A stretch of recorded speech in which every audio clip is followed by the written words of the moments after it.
சென்னை அடுத்த தாம்பரம் ரயில்வே நிலையத்தில் தெற்கு ரயில்வே தொழிலாளர்கள் சார்பில் ஒருநாள் அடையாள உண்ணாவிரத போராட்டம் நடைபெற்றது. DREU மற்றும் CITU தொழிற்சங்கங்களைச் சேர்ந்த 200க்கும் மேற்பட்ட தொழிலாளர்கள் கலந்து கொண்டு ரயில்வே துறையில் உள்ள அனைத்து காலி பணியிடங்களையும் உடனடியாக நிரப்ப வேண்டும் என வலியுறுத்தினர்.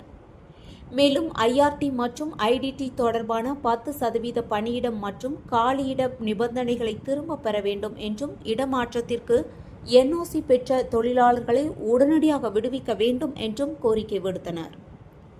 போராட்டத்தில் தொழிலாளர்கள் கோரிக்கைகள் அடங்கிய பதாதைகளை ஏந்தி கண்டன போராட்டம் எழுப்பினர். செய்தியாளர் ரமேஷ்.